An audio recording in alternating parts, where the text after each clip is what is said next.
हरियाणा की हर अपडेट के लिए बेल आइकन दबाएं और सब्सक्राइब करें STV हरियाणा न्यूज। नमस्कार, आप देख रहे हैं हल्ला बोल कार्यक्रम और मैं हूं आपके साथ शुभेंदु सिंह। और आज हल्ला बोल कार्यक्रम के जरिए बढ़ते संक्रमण को लेकर एक बार फिर से खतरा देखने को मिल रहा है और साथ ही साथ हरियाणा से लगते दिल्ली के अंदर जब वीकेंड कर्फ्यू लगा दिया गया है तो उसके बाद हरियाणा के अंदर भी क्या अब ऐसे ही सख्ती भरे माहौल की जरूरत आन पड़ी है? कैसे बढ़ते संक्रमण को रोक पाएंगे, आज बात इसी पर।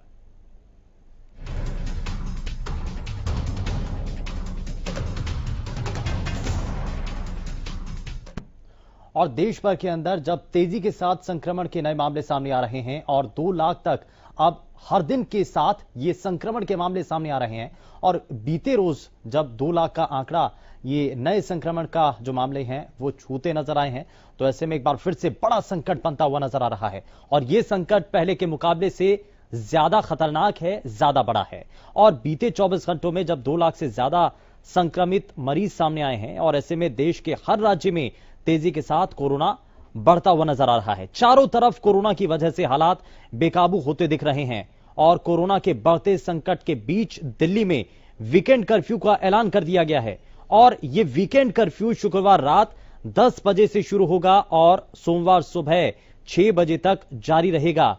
दिल्ली के मुख्यमंत्री अरविंद केजरीवाल ने गुरुवार दोपहर एक प्रेस कॉन्फ्रेंस में इन नई पाबंदियों का ऐलान किया है। यह फैसला तब हुआ है जब दिल्ली में पिछले दिन ही 17,000 से ज्यादा नए केस दर्ज किए गए थे, जो अब तक का एक बड़ा रिकॉर्ड है और अपने आप में घातक स्थिति को बताता है।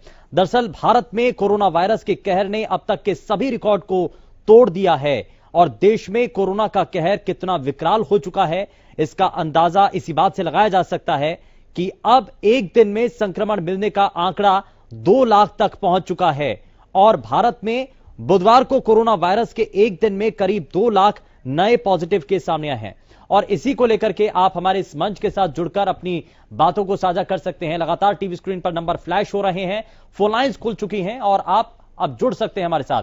और इस बीच हमारे साथ गुरुग्राम से ज्योति कॉलर कार्यक्रम में जुड़ चुकी हैं। ज्योति, बहुत स्वागत है, बताइए क्या कहना चाहती हैं? जी, मैं ये कहना चाहती हूँ कि गुड़गांव हरियाणा में भी लॉकडाउन लगना चाहिए 3 दिन का वीकेंड। हाँ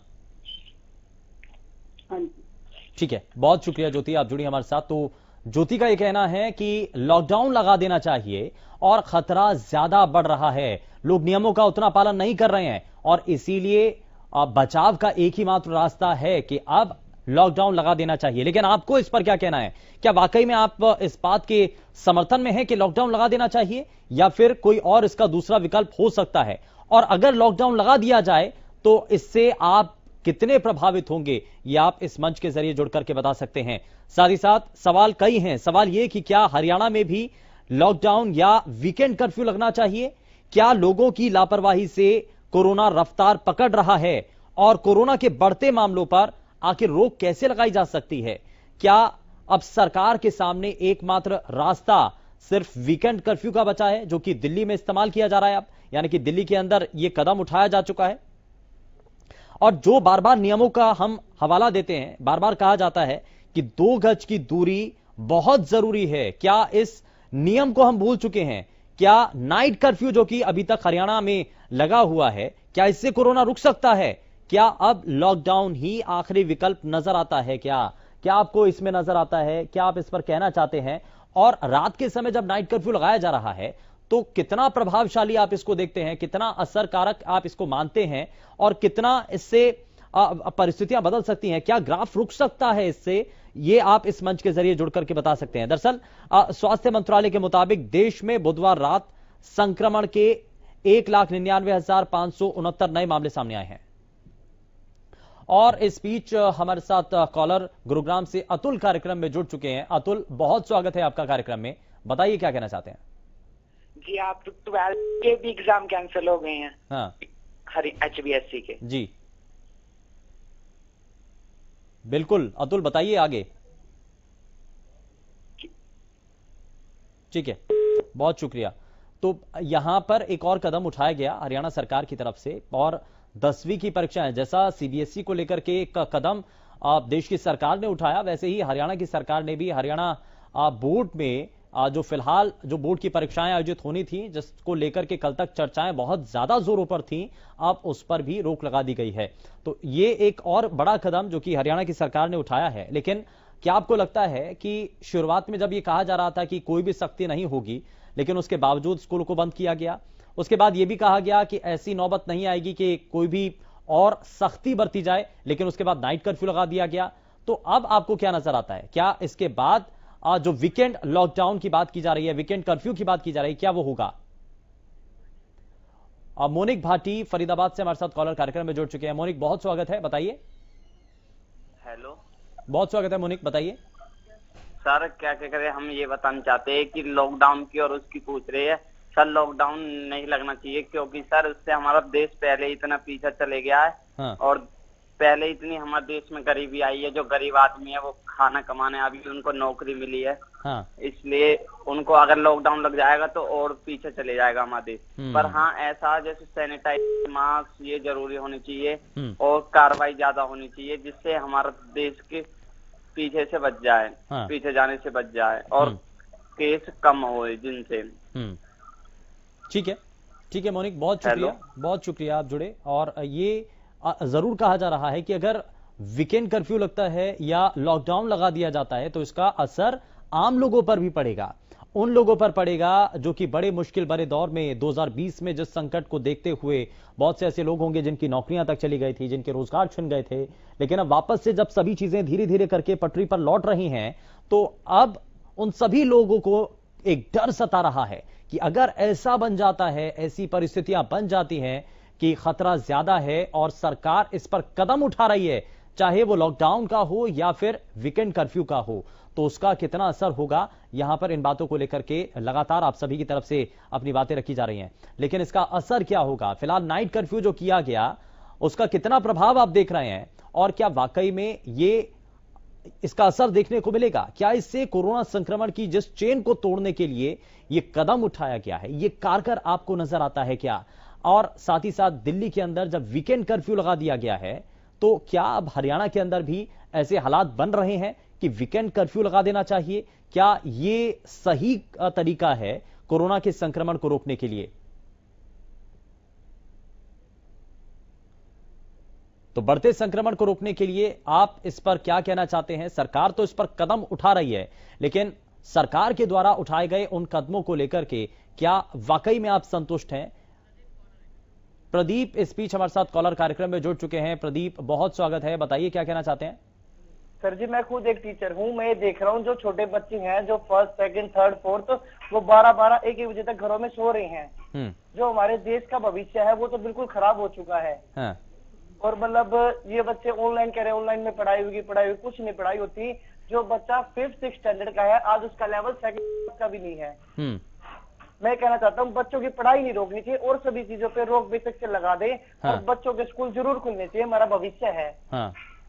हाँ जी सर। लेकिन प्रदीप, बढ़ता संक्रमण अगर उनको प्रभावित करता है, जैसा कि देखा भी गया, तो बड़ा खतरा बन सकता है। खैर, बहुत शुक्रिया प्रदीप, आप जुड़े। और एक वाजिब सा सवाल भी है उनका कि जो हमारे देश का भविष्य है वो कहीं ना कहीं खतरे में नजर आता है, लेकिन सवाल फिर आखिर में वही आ जाता है कि सबसे पहले जान है तभी तो जहान है।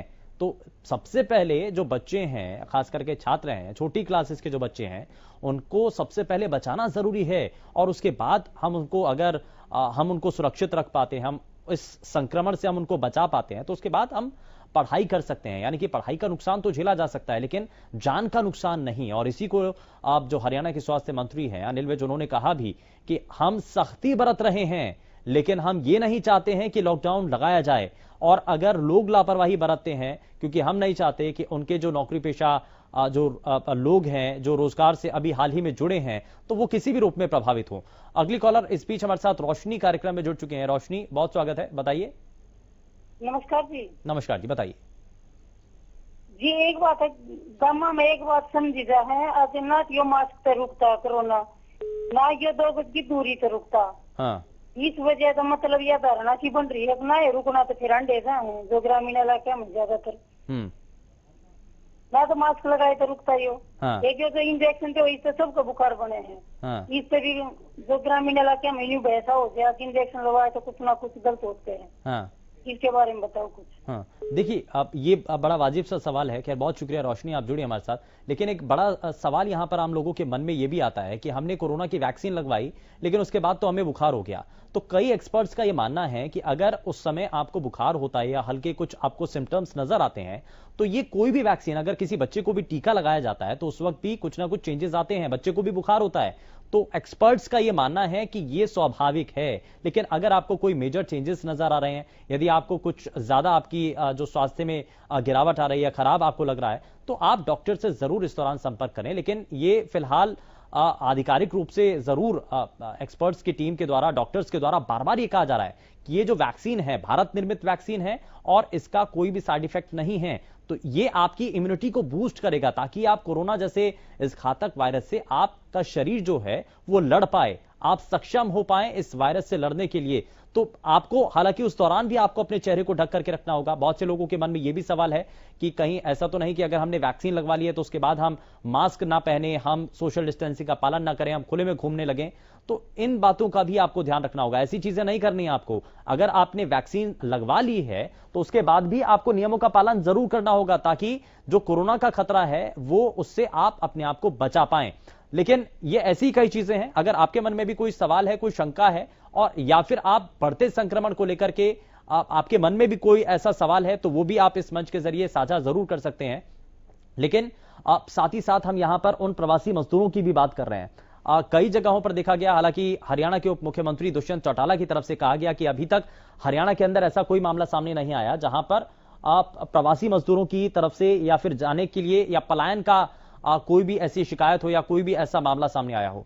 लेकिन आज भी कई ऐसी जगह हैं, क्योंकि कई ऐसे लोग हैं जो कि लगातार कह रहे हैं कि हमें तो डर है, हमें तो ये डर है कि कहीं अभी नाइट कर्फ्यू लग चुका है और आगे कहीं लॉकडाउन ना लग जाए। महाराष्ट्र में जब ये सख्ती भरे कदम उठाए गए हैं, दिल्ली के अंदर भी वीकेंड कर्फ्यू लगा दिया गया, तो ऐसे धीरे धीरे करके बाकी जो राज्य हैं कहीं वो भी इससे प्रभावित ना हो जाएं। और खास करके हरियाणा जब दिल्ली से लगता हुआ है तो दिल्ली के आसपास के वो इलाके अपने आप में वहां रहने वाले लोगों के मन में एक बड़ा डर बना हुआ है और इसीलिए लोग पलायन भी कर रहे हैं। कई जगहों से ऐसी खबरें भी सामने आई हैं जहां पर बस स्टैंड पर या रेलवे स्टेशन पर लोग आप अपने वापस गृह क्षेत्र जाते हुए नजर आए हैं।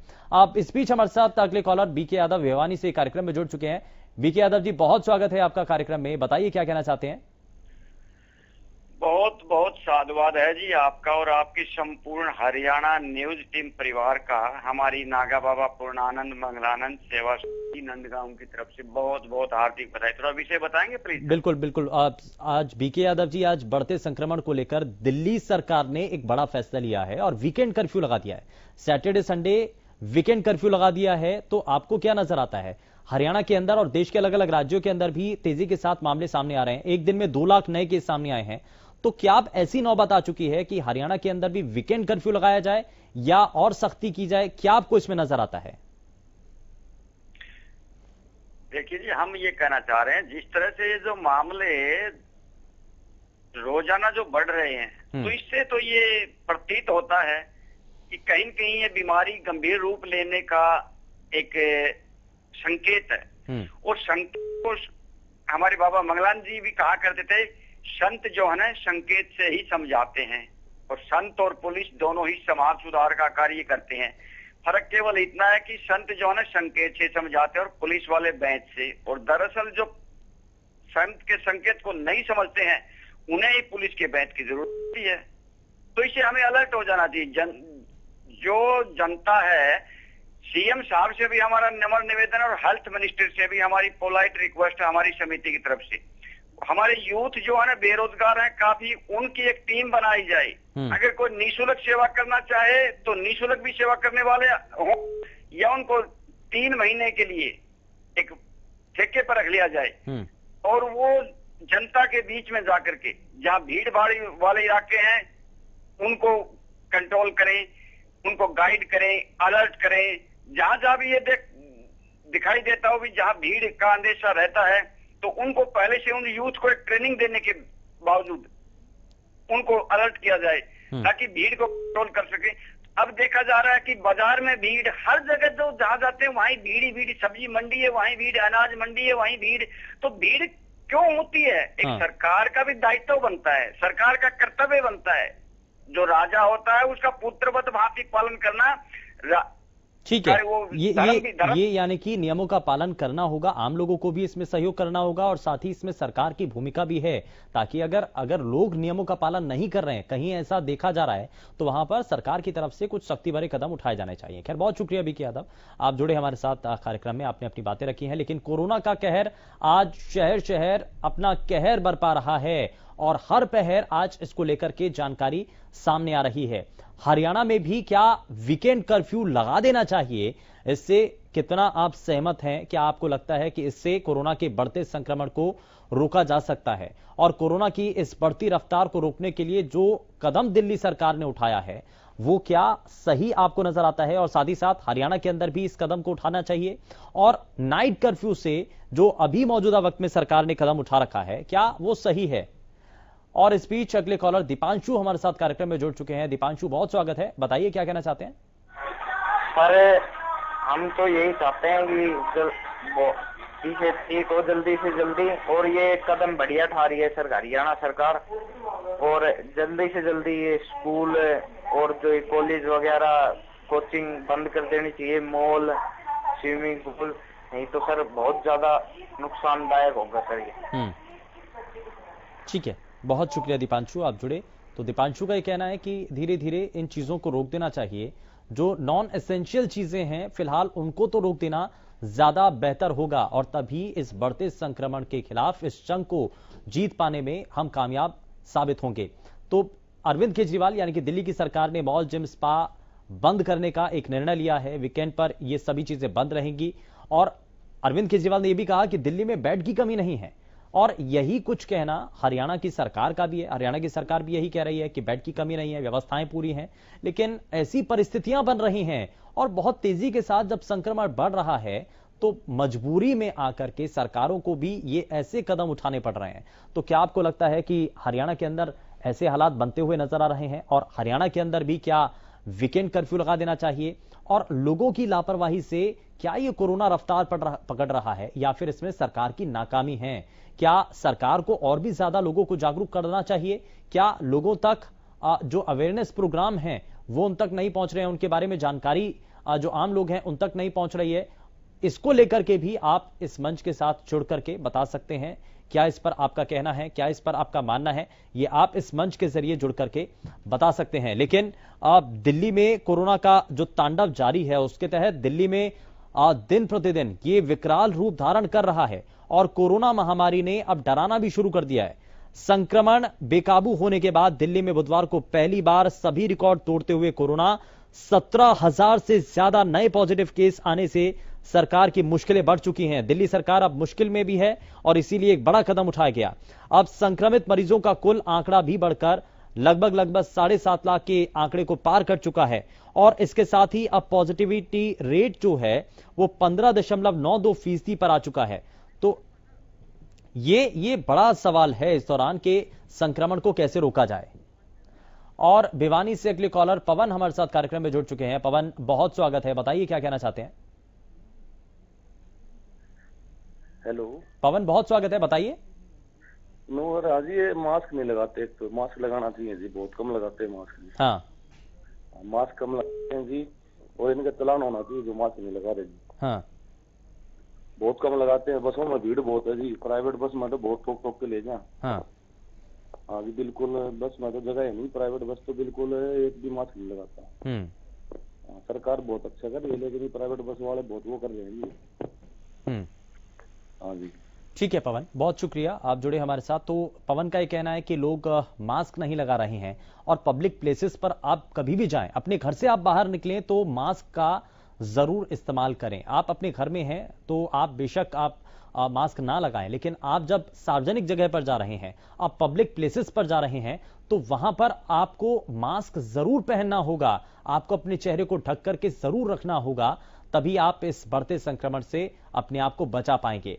और यहां पर कई और चीजें कही जा रही हैं। इसमें एक बात यह भी सामने आई है कि अब नजर बनानी होगी अब हरियाणा की सरकार को पब्लिक ट्रांसपोर्टेशन के ऊपर भी, कि जहां जहां पर भी बसेस चल रही हैं, जहां पर भी और दूसरी चीजें व्यवस्थाएं हैं, जो ट्रांसपोर्टेशन की चीजें हैं, ऑटो चल रहे हैं, वहां पर निगरानी रखने की जरूरत है। क्योंकि ये बार बार शिकायतें आ रही हैं कि जो तय सीमा है, और क्योंकि सोशल डिस्टेंसिंग के साथ बसों के अंदर, ऑटो के अंदर लोगों को बिठाना चाहिए, सवारियों को आप उसमें बिठाना चाहिए, लेकिन ऐसा हो नहीं पा रहा है, तो इसमें सबसे पहले प्रशासन को नजर बनानी होगी। श्यामल अगले कॉलर हमारे साथ कार्यक्रम में है। श्यामल, बहुत स्वागत है, बताइए। जी, मैं फरीदाबाद से बोल रहा हूँ सर। जी, बहुत स्वागत है सर, बताइए। मैं ये कह रहा था कि दिल्ली में जिस तरह से लॉकडाउन लगी है, नाइट कर्फ्यू लगी है, हरियाणा में भी लगनी चाहिए, क्योंकि बहुत जगह से जो इस तरह के मामला आते हैं, क्योंकि हमारे बॉर्डर पड़ते हैं, तो बॉर्डर पर दिल्ली के और फरीदाबाद ये जो है तो आपस में चलते रहते हैं। हाँ। इसलिए लॉकडाउन लगनी चाहिए यहाँ। हाँ। Night curfew. ठीक है, नाइट कर्फ्यू तो लगाया जा चुका है हरियाणा में भी, लेकिन दिल्ली में अब वीकेंड कर्फ्यू लगा दिया गया है। तो हो सकता है अब आप धीरे धीरे उस तरफ अगर चीजें बढ़ रही हैं तो ऐसे कदम उठाए जाएं। इसको लेकर के आप सभी हमारे साथ जुड़ सकते हैं। बहुत शुक्रिया श्यामल, आप जुड़े हमारे साथ, आपने अपनी बातें रखी हैं। तो श्यामल का कहना है कि खास करके एनसीआर वाला जो इलाका है, जो दिल्ली से लगता हुआ है, जहां पर ज्यादा खतरा बना हुआ है, क्योंकि दिल्ली में बहुत तेजी के साथ संक्रमण के मामले सामने आ रहे हैं, और इसीलिए हम अगर देखें हरियाणा में अलग अलग जिलों का हाल, तो गुरुग्राम इसमें सबसे ऊपर नजर आता है। और ये एक बड़ा कारण है कि गुरुग्राम, फरीदाबाद, सोनीपत ये ऐसे इलाके हैं जहां पर संक्रमण ज्यादा है, और इसका ये प्रभाव भी माना जा रहा है कि ये दिल्ली के से लगते हुए इलाके हैं, और इसीलिए अगर खतरा दिल्ली में बन रहा है तो अपने आप इन इलाकों पर इसका प्रभाव बनता चला जाता है, क्योंकि आवाजाही इन इलाकों में दिल्ली से ज्यादा हो रही है। तो इसीलिए ये खास करके इन इलाकों पर तो ज्यादा फोकस करना होगा, और जिला स्तर पर इन इलाकों में जिले वाइज कुछ ऐसे ठोस कदम उठाने होंगे ताकि जो आवाजाही है उसको थोड़ा सा कुछ कम किया जा सके, या उसको नियमों के साथ किया जा सके, ताकि जो आवाजाही के दौरान जो संक्रमण एक जगह से दूसरी जगह तक फैल रहा है, और इसीलिए हम कह रहे हैं कि खतरा ज्यादा है, तो उस बढ़ते संक्रमण को इस दौरान कम किया जा सके। और इसी को लेकर के, क्योंकि वीकेंड पर आकर के हमने देखा कि कई जगहों पर बाजारों में भीड़ इकट्ठा होने लगी है, वापस से सभी लोग इकट्ठा होने लगे हैं, कोई भी सोशल गैदरिंग हो तो वहां पर भीड़ इकट्ठा होने लगती है। तो ऐसी चीजें सैटरडे और संडे यानी कि शनिवार और रविवार के दिन ज्यादा होती हैं। तो ये क्या अब इन चीजों को, नॉन एसेंशियल चीजों को क्या अब रोक देना कितना सही है, और खास करके वीकेंड पर, तो वीकेंड पर रोकना कितना सही है, और क्या बाकी दिन, क्योंकि इससे ये भी नजर आएगा कि बाकी पूरे हफ्ते कामकाज हुआ, दफ्तर चले, ऑफिसेस चले, लेकिन वीकेंड पर आकर के जब रिलैक्स कर रहे होते हैं, नॉन एसेंशियल चीजें हम करने के लिए मार्केट में निकल जाते हैं, बाहर अगर हम घूमते हैं, तो उन चीजों को फिलहाल रोकना होगा। और इसीलिए ही जो वीकेंड कर्फ्यू है वो दिल्ली के अंदर लगाया गया है। तो क्या आपको लगता है कि हरियाणा में भी ऐसा ही कोई कदम उठाना चाहिए? और हरियाणा की सरकार ने फिलहाल नाइट कर्फ्यू तो लगाया है, लेकिन नाइट कर्फ्यू का कितना असर आप देख पा रहे हैं? ये बहुत सारी चीजें जो कि आप सभी के द्वारा इस मंच के जरिए साझा की गई हैं, बताई गई हैं, लेकिन हम आपको एक आंकड़ा भी बताएं कि जो जिस तेजी के साथ संक्रमण बढ़ रहा है उसमें बीते 24 घंटों के अंदर 2 लाख से ज्यादा संक्रमित मरीज सामने आए हैं, और कोविड-19 देश के हर राज्य में तेजी के साथ बढ़ता चला जा रहा है। और इसीलिए कोरोना के बढ़ते संकट के बीच दिल्ली में वीकेंड कर्फ्यू का ऐलान भी किया गया है। और ये जो वीकेंड कर्फ्यू है वो शुक्रवार रात 10 बजे से शुरू होगा और सोमवार सुबह 6 बजे तक जारी रहेगा। और इसको लेकर के हालांकि गाइडलाइंस भी जारी कर दी गई हैं, जिसमें मॉल, जिम, स्पा ये सभी चीजें बंद रहेंगे, यानी कि वीकेंड पर बंद रहेंगे, बाकी समय ये खुले रहेंगे। लेकिन दिल्ली में जिस तरीके के हालात बने हैं, क्या इसको सबक के तौर पर मान करके हरियाणा की सरकार को भी इस पर ध्यान देना होगा। और इस बीच अगले कॉलर अमीर हमारे साथ कार्यक्रम में जुड़ चुके हैं। अमीर, बहुत स्वागत है, बताइए। जी सर, मैं डिस्ट्रिक्ट नूह से विलेज सिंगार से बोल रहा हूं सर। बहुत स्वागत है, बताइए। जी मैं इस बारे में थोड़ी सी अपनी सलाह देना चाहता हूं सर कि लॉकडाउन लगे या ना लगे। जी लॉकडाउन मेरे अनुसार तो लगना चाहिए। तो देश का भविष्य सर वो स्कूलों में होता था किसी टाइम में, अगर अब भी स्कूलों में रहेगा तो इस प्रकार मतलब इस तरह से संक्रमण बढ़ेगा और सर देश का भविष्य खतरे में आ जाएगा। अगर उनको घरों पर ही कुछ एडवाइस दी जाए और उनको ऑनलाइन जो भी कोई और भी काम को ऐसे ही ऑनलाइन किया जाए तो सर इससे हम बच सकते हैं सर। इसी का मेरे हिसाब से तो लॉकडाउन लगना ही चाहिए सर। ठीक है, लॉकडाउन लगा देना चाहिए, ये आमिर का कहना है। बहुत शुक्रिया आमिर, आप जुड़े हमारे साथ, आपने अपनी बातें रखी हैं। तो नूह से आमिर, और आमिर का इस दौरान ये कहना है कि खतरा ज्यादा है, इसलिए कुछ समय के लिए अगर स्कूलों को जो कि बंद किया जा चुका है और परीक्षाएं भी अगर आयोजित ना हो, जो कि फिलहाल ये भी कदम सरकार ने उठा लिया है, तो ये ज्यादा बेहतर होगा। वहीं लॉकडाउन को लेकर के भी कई लोगों का मानना है कि लॉकडाउन लगा देना फिलहाल के लिए सही होगा, क्योंकि आज जरूर इसको लेकर के परेशानी आम लोगों को होगी, सभी को होगी, लेकिन आने वाले समय के लिए ये सभी के लिए एक फायदेमंद बात यहां पर हो सकती है, उनके स्वास्थ्य के लिए लाभदायक हो सकती है, क्योंकि आज अगर संक्रमण बहुत तेजी के साथ बढ़ रहा है तो आने वाले समय में इस संकट को देखते हुए पहले से ही एहतियाती कदम उठाने की जरूरत है। तो दिल्ली सरकार ने जो बड़ा फैसला लिया, क्या ऐसे ही कदमों पर आगे बढ़ते हुए हरियाणा की सरकार को भी कोई बड़ा कदम उठाने की जरूरत है? इस पर आपने